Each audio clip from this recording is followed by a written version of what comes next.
Hello दोस्तों, good morning. हम अनिल यादव अपने मैथ स्टडी 2.0 के चैनल पर आप सभी का स्वागत करते हैं। और आज हम आप लोगों के लिए क्लास 10th का मैथ पहले एक्सरसाइज हम लोग शुरू करने जा रहे हैं। तो आज उसके बारे में हम सबसे पहले ये देखेंगे।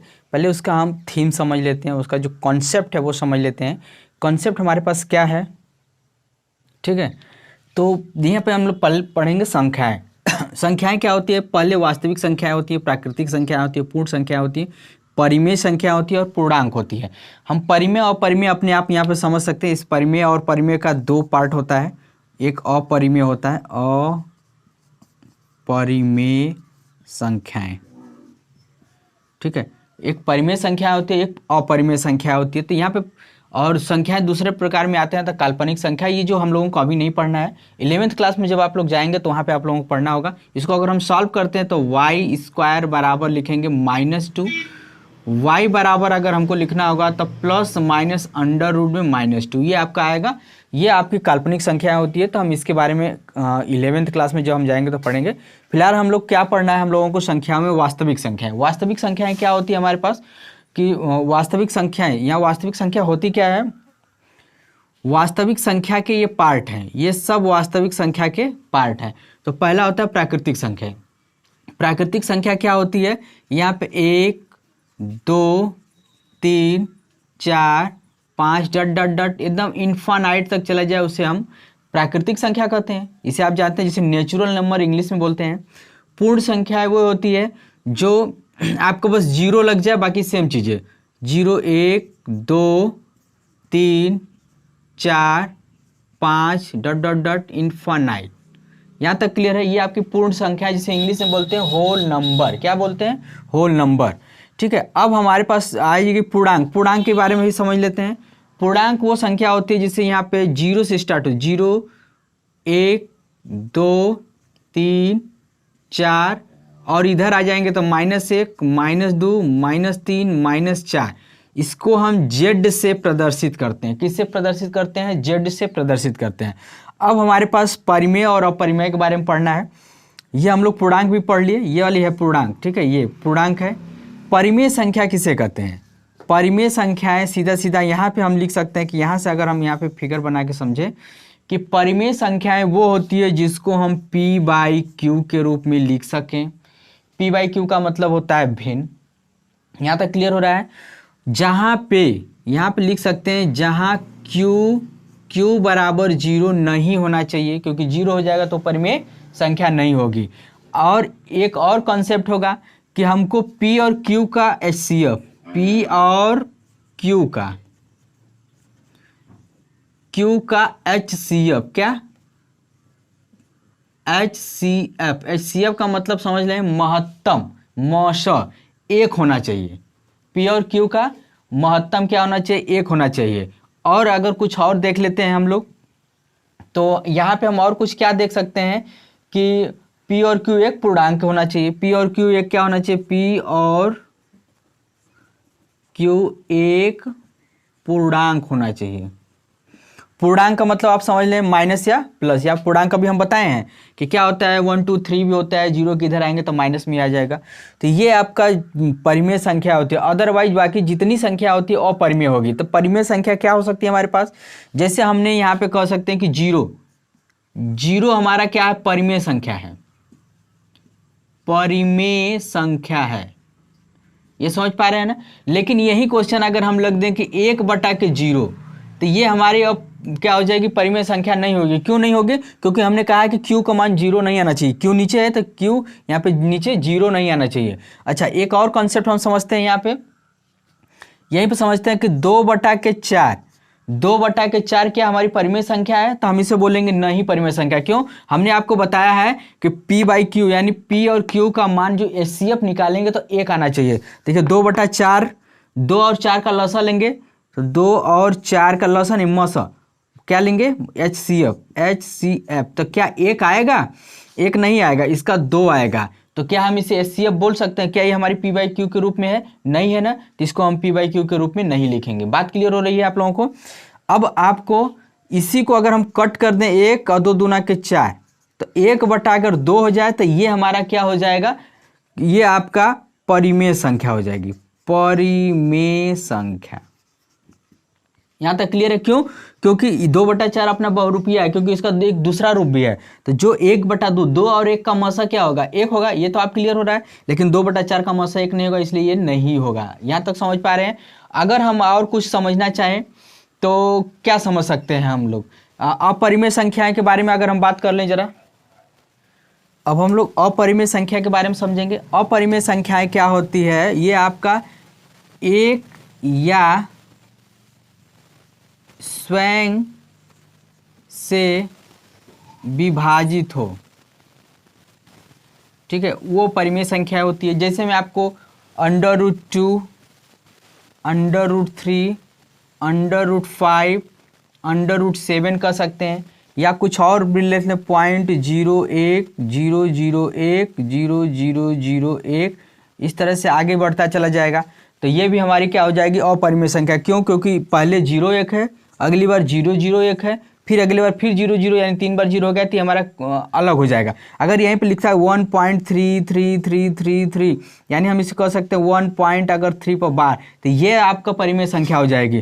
क्यों? क्योंकि जो संख्या बार बार रिपीट हो रही है। तो यहाँ पे देखिए, पॉइंट के बाद 0, एक बार 01 रिपीट हुई है, फिर 000 हुई है, फिर 000, तो ये तो कोई कॉम्बिनेशन ही नहीं बन रहा है। लेकिन यहाँ पॉइंट पर केवल 3 ही बार बार रिपीट हो रहा है। ये आपका मतलब ये परिमेय संख्या हो जाएगी, और ये ऊपर वाला अपरिमेय। क्यों? क्योंकि इसका कोई रूप नहीं है, क्योंकि ये एक पॉइंट के बाद 01 बढ़ रहा है, फिर 001 हो रहा है, फिर 000 हो, इस तरह से सीरीज बढ़ती चली जा रही है। तो आई होप आपको ये पूरे कॉन्सेप्ट समझ में आ गया होगा। अब हम लोग पहला क्वेश्चन पढ़ने जा रहे हैं क्लास 10th का, ठीक है, चैप्टर नंबर 1 पढ़ेंगे। एनसीईआरटी बुक पढ़ाने जा रहे हैं, पूरा मेथड में कंप्लीट करूंगा। तो जो भी हमारे चैनल पर नए होगा, बेल आइकन को जरूर प्रेस कर लेगा और चैनल को सब्सक्राइब कर लेगा। परिमेय और परिमेय संख्या मैंने अच्छे से एक्सप्लेन किया है, और एकदम ईजी मेथड मैंने बताया हूँ। चलते हैं क्वेश्चन की तरफ।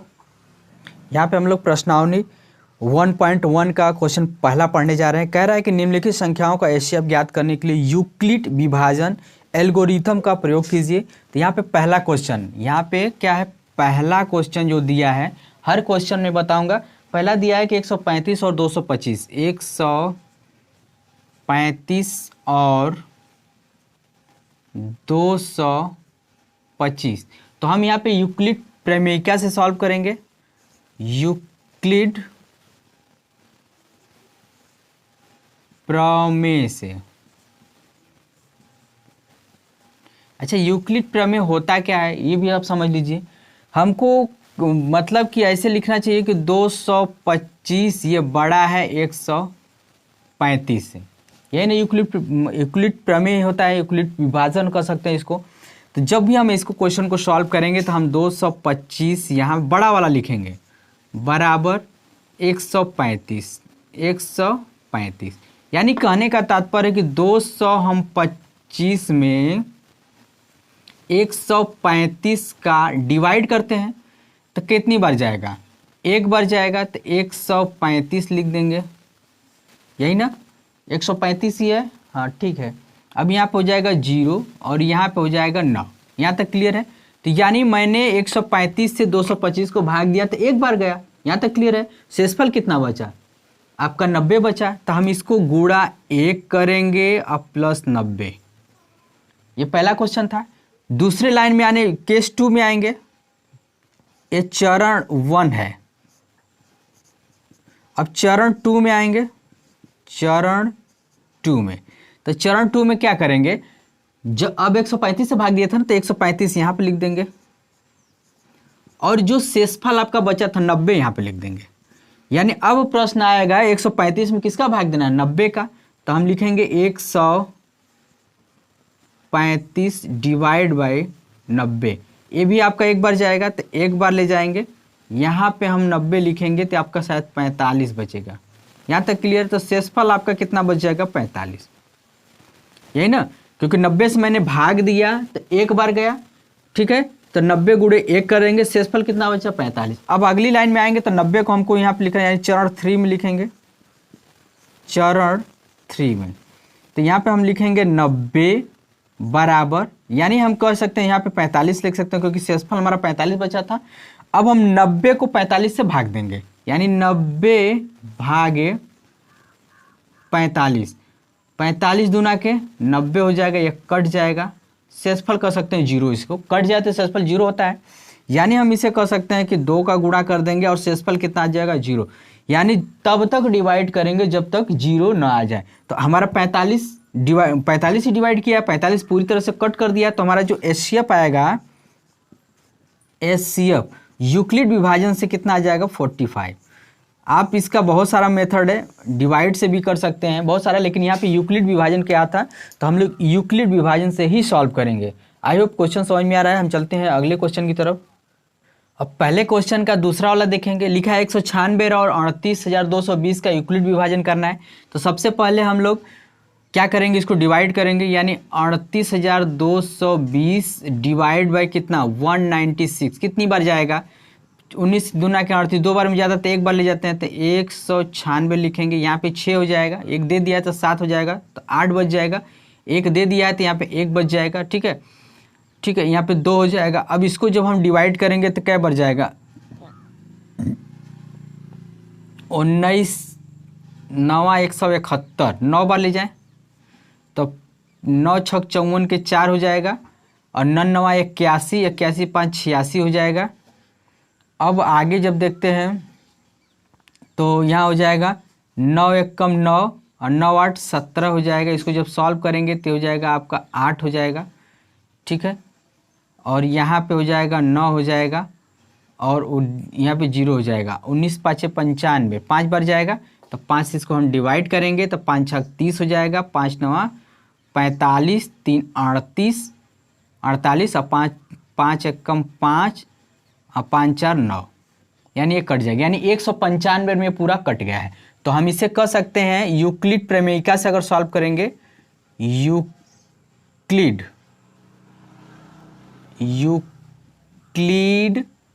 प्रमेय चरण 1, क्योंकि एक ही चरण में सॉल्व हो रहा है तो चरण 1 लिखेंगे।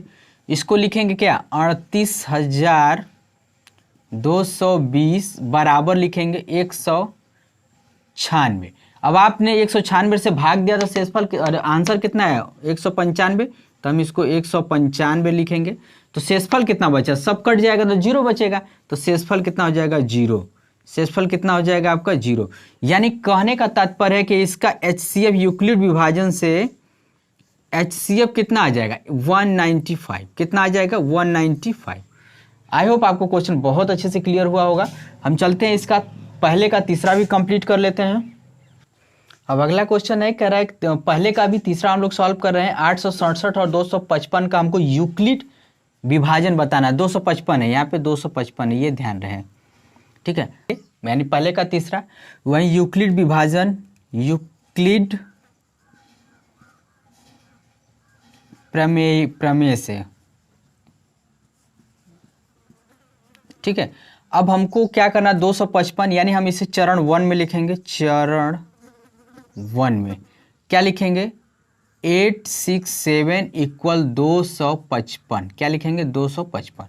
हम डिवाइड करेंगे, यूक्लिड विभाजन से हमको निकालना है तो क्या निकालेंगे यूक्लिड प्रमेय लिखेंगे, चरण 1 में लिखेंगे 867 ये। अब हमको क्या करना है कि 867 में हम किसका डिवाइड करेंगे 255 का, तो 25 थी यहाँ 75, 3 बार ले जाएंगे, 3 5 15 और 3 5 15, 1 16 हो जाएगा, 3 2 6 1 7, यहाँ पर हो जाएगा 2 0 102 आ जाएगा। तो हम क्या करें, सही है ना, 3 5 15, 3 5 15, 1 16 हो जाएगा, 3 2 6 1 7 हो जाएगा, 102 आ जाएगा। यानी चरण 1 में हमने क्या किया 255 से भाग दिया, कितनी बार ले गए 3 बार, तो यहाँ पे 3 का गुणा कर लेते हैं, और प्लस शेषफल कितना हो जाएगा 102। यहाँ तक क्लियर है। अब इधर आते हैं तीसरे चरण, चरण 2 में। चरण 2 में हमने किससे भाग दिया था 255 से, तो यहाँ पे हम 255 लिखेंगे बराबर, तो हमारा शेषफल कितना बचे था 102। अब हम 255 में 102 का भाग देंगे, यानी हम लिख सकते हैं कि 255 डिवाइड बाई 102, यानी हम 10 दूना के 20 2 बार ले जाएंगे, 2 दूना के 4, ये हो जाएगा, इसको 1 लिखेंगे 51 हो जाएगा। यानी कहने का तात्पर्य है कि मैंने 102 से डिवाइड किया तो हमारा 2 बार ले गए, तो यहाँ पे हम 2 लिख देते हैं, और जो शेषफल की बात करेंगे वो रिमाइंडर यानी 51 बच जाएगा। अब यहाँ पे चरण 3 में आ जाएंगे। चरण 3 में, तो चरण 3 क्या बोल रहा है कि यहाँ पे हमने 102 से भाग दिया तो 102 रख लेते हैं, और शेषफल कितना बचा है, तो शेषफल हमारा 51 बचा है। अब 51 क्या करेंगे हम, 102 डिवाइड बाय हम कितना लिखेंगे 51, 2 बार जाएगा तो 102 हो जाएगा, कट जाएगा। यानी मैंने 102 में 51 का डिवाइड किया तो कितनी बार 2 बार गया तो 2 लिख सकते हैं, और शेषफल कितना बचा, शेषफल तो पूरा कट गया तो 0 हो गया तो 0। यानी हम कह सकते हैं कि HCF, जो HCF है वो हमारा कितना हो जाएगा, वो 51 हो जाएगा। आई होप आपको एक्सरसाइज 1.1 का यानी प्रश्नावली 1.1 का पहला क्वेश्चन का मैंने तीनों कंप्लीट किया हूँ। मैं इसी तरह हर वीडियो में आपसे मिलता रहूँगा। तब तक के लिए टेक केयर, बाय।